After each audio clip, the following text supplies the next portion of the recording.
आप और आपकी राजमाता ऐसी हैं या आपके राज्य में सभी ऐसे हैं?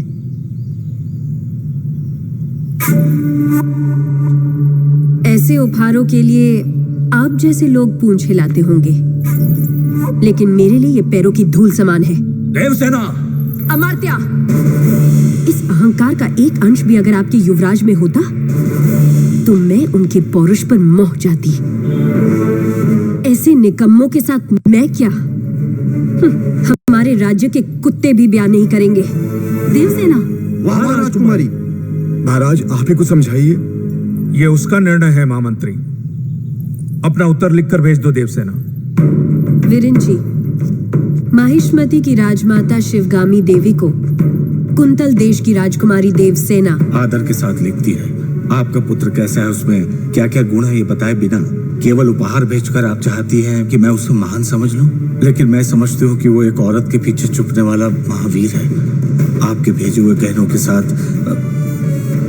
मैं अपनी तलवार भी भेज रही हूँ। ये गहने अपने पुत्र को पहना दीजिए। उनसे कहिए कि मेरी तलवार के साथ विवाह कर ले और घर जमाई बनकर मेरे पास आ जाए। मैं फूलों की तरह उनकी देखभाल करूंगी। विनम्रता के साथ, देवसेना। महामंत्री!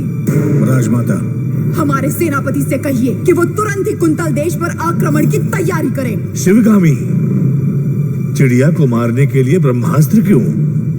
बाहुबली उस देश के आसपास ही है, ऐसा सुनने में आया है। चील के साथ संदेश भेज दो, वो अकेले ही पूरे राज्य का सर्वनाश करके देवसेना को ले आएगा।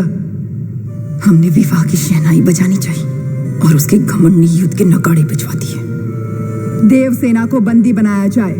राजमाता की ये आज्ञा इसी क्षण बाहुबली तक पहुंचा दी जाए। जी राजमाता।